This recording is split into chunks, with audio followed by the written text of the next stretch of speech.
Und damit sagen wir wieder Hallo und herzlich willkommen zu einer weiteren Folge Inside Wunderlich. Im Hintergrund seht ihr es schon, es ist eine atemberaubende Kulisse. Wir sind für euch wie immer so ein bisschen hinter den Kulissen dabei. Und dieses Mal geht es um den GS Trophy Qualifier 2024. Wir von der Firma Wunderlich sind Partner bei der Veranstaltung unter der Flagge vom BMW Motorrad, ausgerichtet vom Enduro Action Team. All das bekommt ihr in dieser Inside Wunderlich Folge und ich würde mal sagen, viel Spaß dabei.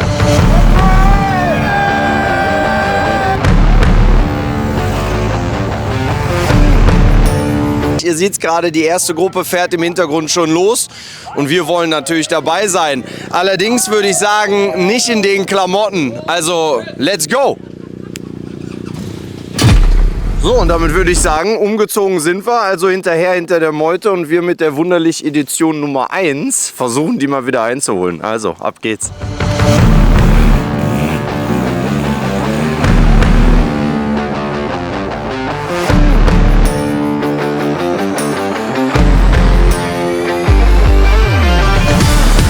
So, angekommen an unserer Wunderlich-Station, eine von vielen, aber eine wunderschöne, eine große Herausforderung, bekommen gerade die Teilnehmer im Hintergrund die Instruktion, was sie denn zu tun haben. Denn es ist natürlich vorher nicht bekannt, sodass man es nicht trainieren kann. Jetzt bekommen sie die Information, ich habe sie schon. Es sind 8 Runden, die sie fahren müssen. Es sind, glaube ich, 8 oder 9 Buchstaben, die sie finden müssen im Wald. Und während diesen 8 Runden müssen sie praktisch umrechnen, was der Buchstabe für eine Nummer im Alphabet wäre. Diese Punktzahl dann zusammenrechnen und je nachdem, wie nah man dran ist, bekommt man dann am Ende eben diesen Bonus an Punkten, der dann am Ende des Tages drüber unterscheidet. So sagen wir es, unterscheidet da drin, hat er einen Erfolg oder ist es eben der Misserfolg und du kommst nicht in die große Chance, den GS Trophy Qualifier 2024 zu gewinnen. Und ich kann nur so viel schon mal vorab sagen, eine Gruppe war schon da und die Köpfe, sowohl wie der Körper, die sind ganz schön am Rauchen nach Station Nummer 1. So, ein BMW Trial Surprise ist die nächste Aufgabe, die die Teilnehmer haben. Und da sehen wir auch schon im Hintergrund. Über eine Wippe fahren ist schon so einfach, nicht mit einem Motorrad, dann aber noch den Ball in der Hand zu haben und zwar in der rechten, den dort hinten wieder abzulegen und dann in einen komplizierten Part zu kommen, wo man nämlich mit im Lenkeranschlag die Runden drehen muss, um praktisch die Zirkel hinzukriegen, 3 an der Zahl. Fuß absetzen gibt Strafpunkte, umfallen ist dann praktisch für die Sektion die Disqualifikation und man merkt so richtig, dass die Nerven hier blank liegen und wir sind wirklich stolz darauf, dabei zu sein und die einerseits angespannten, aber sehr freudigen Gesichter zu sehen.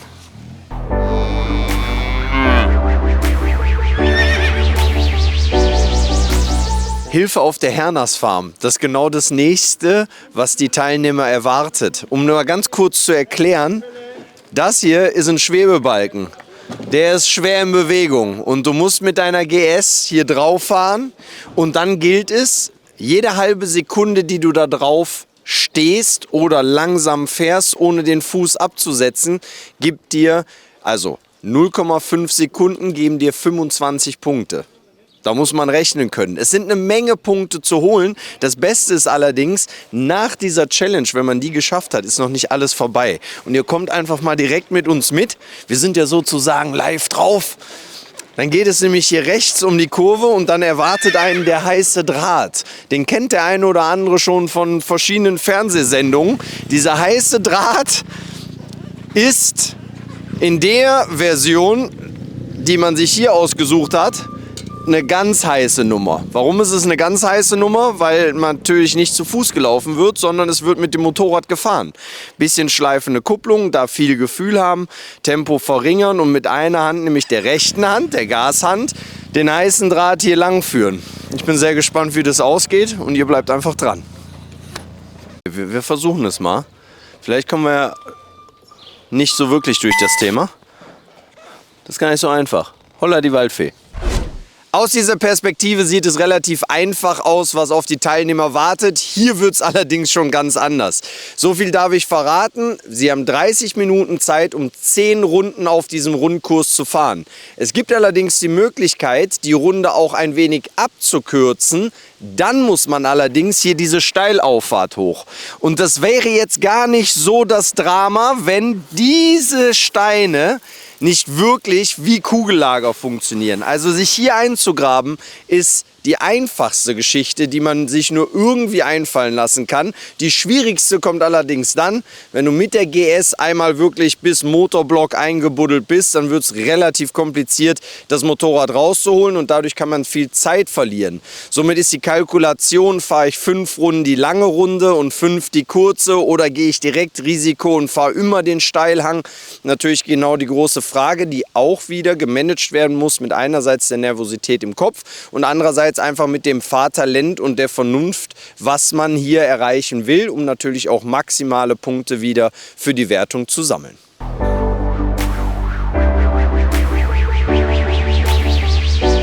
Wir wollen natürlich bei Inside Wunderlich auch Inside gehen. Und da habe ich jetzt den Mann, den alle heute, glaube ich, an dem Tag so ein bisschen verfluchen. Auf der anderen Seite denken, okay, er weiß, was er tut. Und das ist Bernd Hiemer. Sozusagen der Kopf hinter der ganzen Geschichte beim Enduro Action Team, wenn es insbesondere um spezielle Prüfungen geht. Denn Bernd, du hast eine große Historie. Kannst vielleicht ganz kurz mal ein bisschen was dazu erzählen und dann gehen wir auf das Event der eigentlichen Enduro Action bzw. BMW Motorradkampagne ein. Genau, bin ja auch so wie du jahrelang als Rennfahrer unterwegs gewesen, dann mit 30 gemerkt, dass die Rente auch ganz schön ist, seither hauptberuflich als Trainer, habe vor 5 Jahren den Robert kennengelernt, der das EAT gegründet hat, das Enduro Action Team, und ja, so bin ich da mit dazugekommen. Und ich bin zuständig für die ganzen fahraktiven Sachen, sei es geht ums Motorradtechnik oder bei den Veranstaltungen, so wie hier bei der GS Trophy, um die Fahrstationen. Und der Robert macht das ganze Marketing und vieles drüber raus noch. Und so sind wir ein nahezu unschlagbares Team und das macht natürlich viel Spaß. Ja. Und ich bin einfach der Mann der Praxis und lieb's natürlich da hier zu sein und mir verrückte Dinge mit meinen Instruktoren zusammen auszudenken. Ich könnte mir sowas auch sehr, sehr gut vorstellen, das muss ich sagen. Wir haben ja hier schon die eine oder andere Runde miteinander gedreht. Bevor wir aber wieder auf die Strecke gehen und du mir noch ein paar Details zeigst. GS Trophy war genau eigentlich das Stichwort, was du gerade gebracht hast. Es ist an diesem Wochenende das große Event dessen, dass der Qualifier ausgefahren wird. Erzähl uns mal ein bisschen was über die Hintergründe, über das, was wirklich auch vom Enduro Action Team dahinter an Passion ist und wie man das Ganze durchführt mit eben den Partnern, die hier auch vor Ort sind. Ja, also kurz gesagt ist so, dass die Teilnehmer Punkte sammeln können. Es gibt verschiedenste Stationen von 3 Stationen, wo jeder einzeln hintereinander fährt. So wie wir hier jetzt sind, fahren alle gemeinsam, können sich raussuchen, leichtere Strecke, schwere Strecke, haben ein bestimmtes Zeitfenster, wo sie Runden fahren können. Und ja, ich als Rennfahrer lege natürlich großen Wert darauf, dass der Fahrspaß nicht zu kurz kommt und vor allem viel Fahrzeit da herrscht, dass die wirklich viel zum Fahren kommen. Und da sind wir hier an so einer Station, wo genau sowas dann quasi stattfindet. Und es macht natürlich riesig Spaß, aber das wirst du gleich erleben, wenn wir hier dann mal eine Runde drehen. Wir sind hier bei einer Easy-Peasy-Strecke, die nahezu im Flachen stattfindet. Ganz so easy-peasy ist sie doch nicht. Die wird relativ enge Kehren. Und dann gibt es auch einen Extremtrail, der hier auch relativ steil an ein paar Stellen ist. Also schon auch sehr fordernd sein kann. Ja. Herausfordernd sowohl an Fahrer wie aber auch Material. Jetzt sind wir von der Wunderlich GmbH auch daran interessiert, vernünftig die Materialien zu testen. Das kann man hier. Ist es in der, ich sag mal, Erfahrung, die du auch gemacht hast, hier mit der 1250 GS, eigentlich alles möglich zu fahren, insbesondere wenn man irgendwann die Technik dann auch dementsprechend beherrscht, so wie du es machst, oder? Klar gibt es irgendwo Grenzen, du kennst es von den Rennstrecken genauso, also das Limit ist irgendwann erreicht, das spürt man dann und so ist im Gelände logischerweise auch, aber wenn man denkt, so ein großes Adventure-Motorrad ist immer wieder phänomenal, was mit den Maschinen wirklich alles geht, wo man sich eigentlich kaum vorstellen kann, ja, das ist echt irre. Wir wissen auch, dass Fahrtechnik eigentlich den Unterschied macht und ich kann es nur empfehlen, Enduro Action Team, schaut da mal vorbei. Danach hat man mit Sicherheit so viel Erfahrung, dass man die GS Trophy und vielleicht den Qualifier erstmal hier absolvieren sollte, um dann das große und ganze Bild mit eben Deutschland-Vertretung dann bei der GS Trophy 2024 rüberzubringen. Ich finde es eine absolut gelungene Veranstaltung und danke dir sehr für die Zeit und ich würde sagen, wir ziehen uns jetzt die Helme auf und fahren noch eine Runde, bevor die nächste Gruppe dran ist. Genau, so machen wir das.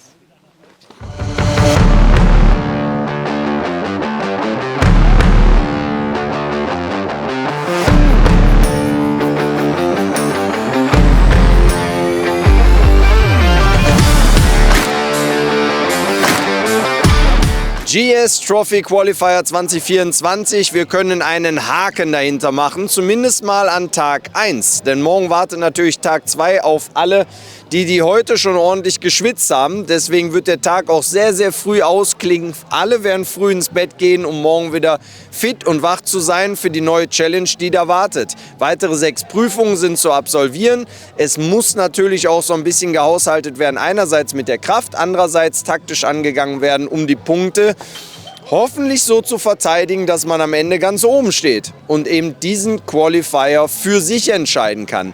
Wir werden euch aber natürlich morgen wieder darüber aufklären und sagen erstmal Entspannung pur, jetzt mit BMW Motorrad zusammen, natürlich allen Partnern wie mit uns Wunderlich oder auch eben Heidenau etc., alle die dabei sind. Und die Versammlung ist auf jeden Fall eine sehr, sehr schöne und ich kann es nur empfehlen, hier mal vorbeizugucken. Also, morgen erstmal Tag 2 für euch.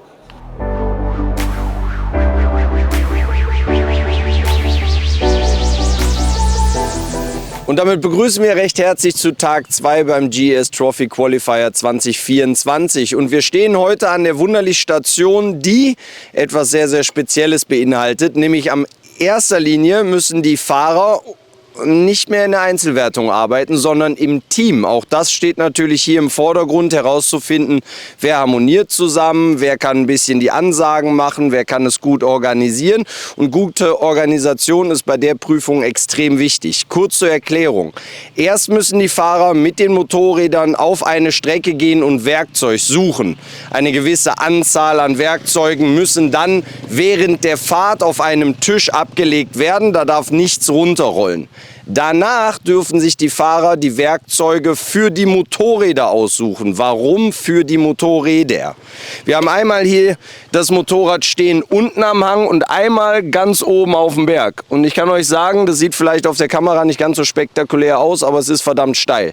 Die Fahrer müssen dann mit einer gewissen Teamaufgabe sich organisieren und jeder darf nur ein Werkzeug in der Hand haben. Plus, sie dürfen nur den Seitenständer benutzen, um die Räder zu tauschen. Dafür gibt es 20 Minuten Zeit und ich sage mal so, wir haben heute Morgen um 9:30 Uhr schon viele schwitzende Gesichter gesehen. Es wird so weitergehen über den ganzen Tag und wir werden euch natürlich in den einzelnen Stationen so ein bisschen erklären, worum es geht. Halt, Inside Wunderlich.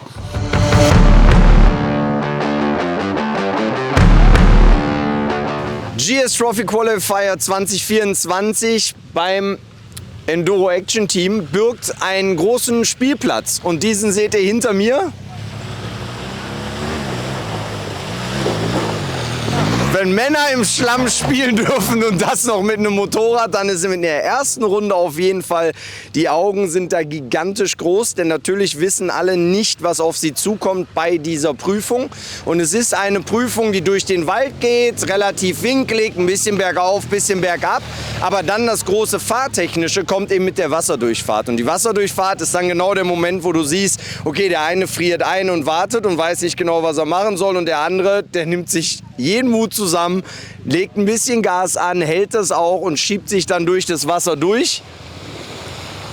Es wird natürlich von Runde zu Runde auch nicht einfacher. Die Konzentration und Kondition, die schwindet ein bisschen, aber ihr seht schon, sie machen es hervorragend und es ist toll zu sehen, wenn Männer und Frauen spielen und das am besten noch im Schlamm.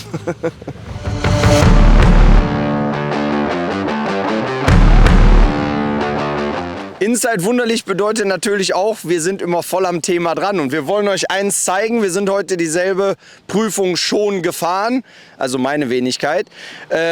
Es ist sehr sehr weicher Sand. Und es sind extrem tiefe Rillen, die sich hier einfahren. Allerdings ist im Enduro Action Team und BMW nicht zu teuer, natürlich immer die gleichen Voraussetzungen zu schaffen.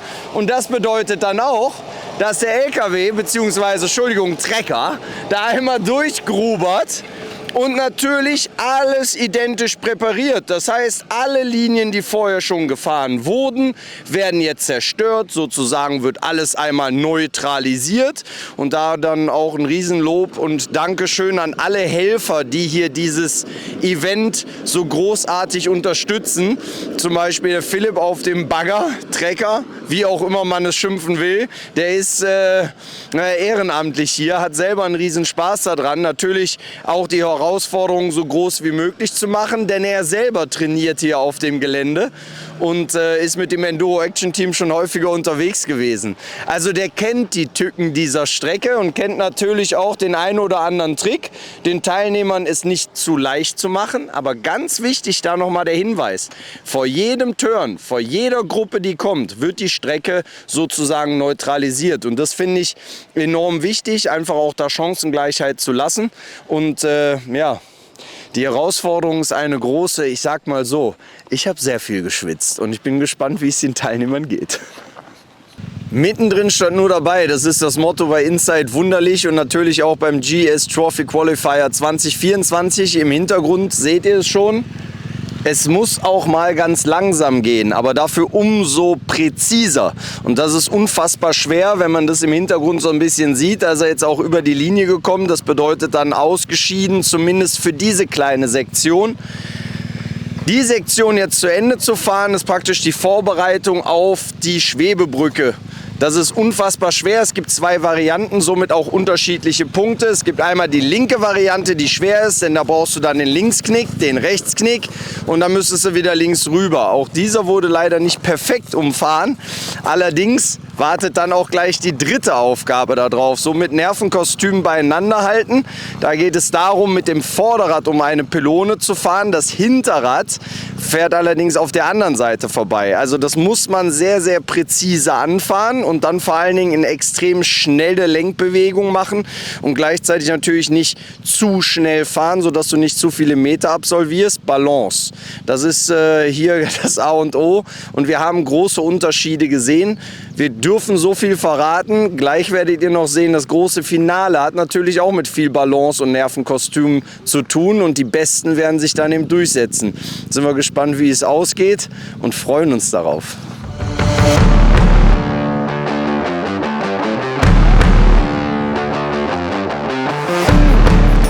So, jetzt wird's ernst. Nach 2 Tagen ist es erreicht, das große Finale. Es wurden 40 Männer, 10 Frauen eingeladen, beziehungsweise hatten die sich schon im Vorfeld eben qualifiziert über eine Bewerbung, hier überhaupt teilnehmen zu dürfen. Dann ging es über in diese 2 Tage, wo es viele Wertungsprüfungen gab, 11 an der Zahl. Und diese 11 Wertungsprüfungen ergaben einen Punktestand. Dieser Punktestand hat dann die 6 besten Männer und die 4 besten Frauen herausgepickt. Und die stehen jetzt im großen Finale, wo es eben 3 Plätze für die Männer und 2 Plätze für die Frauen gibt, um dann den GS Trophy wirklich daran teilzunehmen bzw. zu bestreiten und hoffentlich Deutschland wieder sehr, sehr gut zu vertreten. Kurz zur Erklärung, wie das Finale vonstatten geht. Es ist nicht ganz so einfach, deswegen aufpassen. Es gibt nicht mehr das Motorrad, womit die einzelnen Personen angekommen sind, sondern es wird ein Motorrad von BMW Motorrad gestellt. Das heißt, die 1250 GS steht bereit und keiner der Teilnehmer ist bisher dieses Motorrad gefahren. Das ist schon mal die Basis, also alles neutralisiert. Es wird so sein, dass die Fahrer mit dem und Fahrerinnen mit diesem Motorrad Helm ablegen, Handschuh hinlegen werden und alles vorbereiten, sodass sie startklar sind. Da müssen sie in eine Startbox hineingehen, wo sie das Go bekommen, dass sie los dürfen. Dann werden sie zum Motorradrennen sich anziehen. Auch das geht nach Vorschrift. Es muss der Helm geschlossen sein, es müssen die Handschuhe geschlossen sein, sonst gibt es Fehlerpunkte. Denn diese Fehlerpunkte werden am Ende entscheiden, wer die Nase vorn hat. Das ist natürlich nicht alles, denn dann wird erstmal losgefahren. Und dann geht es durch den Slalom, durch verschiedenste Parcours, verschiedenste Hindernisse, die die Fahrer und Fahrerinnen eben absolvieren. Es zählt dann, wenn der Fuß gesetzt wird, gibt es einen Fehlerpunkt. Wenn das Motorrad umfällt, sind es viel mehr Fehlerpunkte. Deswegen sollte man sich so ein bisschen natürlich in der Souveränität beibehalten und sagen, okay, ich gehe nicht nur auf Zeit, sondern eben auch auf Kontrolle. Das ist ein sehr schneidiges Schwert, denn da sind ein paar dabei, nämlich die ersten 6, insbesondere die Männer, die fahren hervorragend Motorrad und die können diesen Parcours auch auf Zeit absolvieren. Bedeutet, jeder hat hier gerade so ein bisschen das Gefühl, richtig unter Druck zu stehen. Und im Hintergrund seht ihr die Vorbereitungen, die jetzt getroffen werden, um den Parcours einmal abzugehen in der ganzen Truppe. Dann muss man sich das merken, was man wo zu tun hat. Und dann wird eben irgendwann die Startglocke geläutet und dann kommt jeder einzeln dran. Und so viel darf ich verraten. Es sind aktuell 4 Frauen und 6 Männer hier. Das heißt 10 von 50 Fahrern, die angetreten sind. Alle anderen 40 stehen hier bereits herum und werden ganz genau zugucken und natürlich dementsprechend auch die Stimmung machen. Und somit ist die Nervosität der Teilnehmer jetzt im Finale natürlich umso größer. Ich bin gespannt, wie es ausgeht. Würde mal sagen, wir genießen es einfach und danach schnappen wir uns natürlich die Reise antreten dürfen mit diesem Motorrad.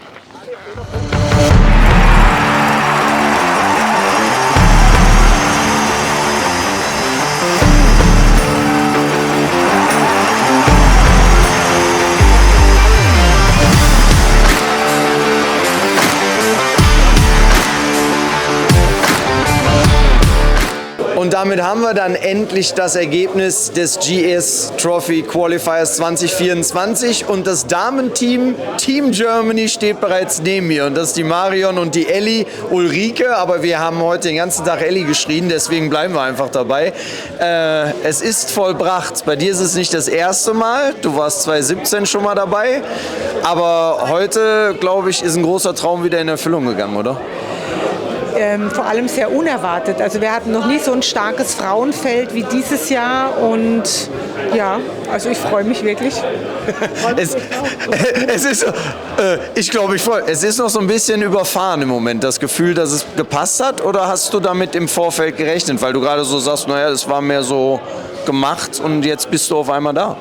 Na, also die 2 Tage vorher, die waren ganz gut, aber jetzt Finalkurs kannst du einfach nicht einschätzen, wie es war. Da ist man so auf sich selber fokussiert und dann kriegst du nicht mit, welche Fehler du machst oder du siehst nur die anderen, wie die das lösen und denkst, das war besser gelöst, aber ich freue mich, dass es geklappt hat. Sehr schön, wir sind sehr stolz, das kann ich wirklich behaupten. Elli, ich rutsche einmal hier zwischen, da passe ich ganz gut rein. Okay, du bist auf Weltreise, so viel darf ich verraten. Du hast die Weltreise unterbrochen, um mal eben den GS Trophy Qualifier mitzumachen. Was heißt mal eben? Du hast dich auch dazu beworben. Jetzt kommst du ins Finale, bist dabei. Du bist so unfassbar gelassen. Ich kann es ehrlich gesagt kaum glauben, aber wie sieht es in dir aus? Ja, hat sich gelohnt, würde ich sagen, oder? Ja, genau. Sie ist schon das ganze Wochenende mit ihren Antworten extrem kurz und bringt es auf den Punkt. Es hat sich gelohnt. Machst du jetzt eigentlich die Weltreise weiter, unterbrichst du sie dann wieder oder wie sieht der Plan aus, wenn du jetzt schon einen hast? Oh, heute Abend werden noch viele Pläne geschmiedet, aber auf jeden Fall die Weltreise ist auf Eis gelegt, aber sie ist unterbrochen, aber sie geht weiter, irgendwann. Okay, das heißt, sie ist unterbrochen, aber nicht ad acta gelegt. Gut, nicht beendet. In diesem Sinne, ich denke, ihr werdet noch viel lernen, dann, wenn es wirklich in die Trophy hineingeht und dann wird die Weltreise wahrscheinlich danach umso schöner.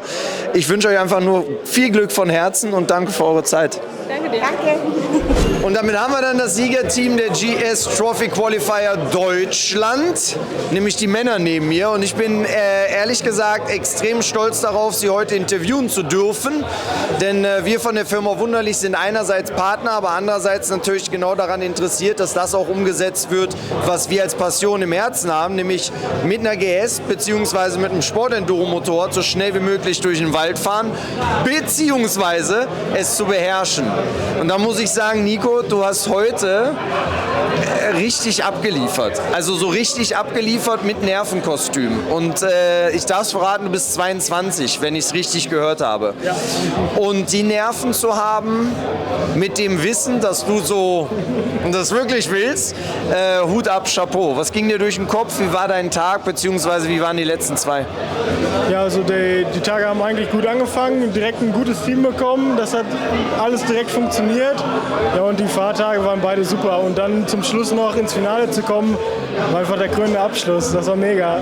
Das war mega, ins Finale zu kommen. Ich meine, dir ist schon klar, dass ihr das Finale auch gewonnen habt, ja? Das ist mir, ich weiß noch, vielleicht morgen oder übermorgen ist mir das klar, aber jetzt erstmal so viele Eindrücke, das ist einfach krass, ja. Genau, einfach krass. Damit lasse ich dich auch alleine. Ich sage jetzt schon Danke und viel Glück in Namibia. Jan, unverhofft kommt oft. Und da kam er so um die Ecke, so still, und hat sich dann in den Schatten gesetzt danach und hat gedacht, ja, mal gucken, was die anderen so machen. Du bist noch nicht mal vorher die 1250 GS gefahren und hast so abgeliefert. Du wirst sie mal irgendwann gefahren sein, weil sonst geht's nicht. Aber nicht die letzten 2 Tage, so wie ich es mitbekommen habe. Und sich dann draufzusetzen, gleich so ein mega Gefühl zu haben und so frech die Garage im Sitzen zu fahren. Erzähl ein bisschen was darüber. War in meinen Augen nicht frech. Also ich bin ja sonst mit der alten K25 unterwegs und die ist halt einfach kleiner. Deswegen bin ich da halt hauptsächlich viel im Sitzen gefahren. Und jetzt auf einmal alles umzuschmeißen, hat halt keinen Sinn gemacht. Deswegen habe ich einfach weitergemacht wie immer. Und es hat halt anscheinend einigermaßen gut funktioniert. Ja. Ich kann dir sagen, es hat geklappt. Es hat geklappt, du bist dabei, du hast ein Ticket in der Hand. Ich würde sagen, den Step zu machen, der eröffnet neue Türen und einfach größten Genuss in Namibia, das durchzuziehen. Voll geil. So, jetzt mache ich mich mal richtig groß. Christopher, einen Baum und so eine GS sieht bei dir so aus wie bei mir eigentlich ein relativ kleines Motorrad. Wenn ich auf einer GS sitze, das sieht nicht gut aus, weil da fährt eine GS durch den Wald und so ein Männchen drauf. Bei dir sieht es aus, als wenn du bestimmst, wo es lang geht. Und im Finale war es auch so. Du hast erstens alles gefeiert, du hast mit dem Publikum gefeiert und du hattest sau viel Spaß, wie du mir gesagt hast. Erzähl's nochmal auch für alle Wunderlich-Zuschauer. Also ich hatte einfach mega Bock. Ich war in diesem Finale drin unter den Top 6 der Männer, muss man sich vorstellen, 50 Starter insgesamt. Und dann gehörst du als eigentlich auch junger Mann zu den Top 6 Kandidaten. Ich bin als Letzter gestartet. Es war eine gewisse Anspannung natürlich da, aber sobald ich auf dem Motorrad drauf gesessen bin, ich hatte einfach Bock, das Ding zu rocken. Und ich habe das Motorrad gestartet, diese 1250er GS, bin durch die Garage gefahren, über den Balken drüber und ab da war es eigentlich klar, es passt, es funktioniert, konnte ich das Publikum ein bisschen mitnehmen, ein bisschen animieren und es hat einfach super gepasst, mega gut durchgekommen und ich bin jetzt wirklich froh, hier zu sein und diese Möglichkeiten und Chancen zu haben. Genau. Ja. Christopher. Ich kann nur sagen, ihr 3 Männer werdet, glaube ich, Deutschland extrem gut vertreten. Die 2 Damen sind auch unfassbar motiviert und ich glaube, ihr könnt ihnen noch sehr viel beibringen, noch gelassener zu werden, technisch noch besser zu werden und dann wirklich als Team so aufzutreten, wie ihr das einfach machen könnt für Deutschland. Denn es ist fix. Ihr seid dabei. Ihr könnt mal drüber schlafen und morgen ist Sonntag und dann seid ihr Team Deutschland beim GS Trophy in Namibia 2024. In diesem Sinne machen wir den Sack zu. Es waren 2 fantastische Tage hier beim Enduro Action Team, durchgeführt vom BMW Motorrad und ich würde einfach sagen, Haken dran. Es geht weiter und folgt den Jungs und Mädels mal. Da wird eine große Story auf sie zukommen.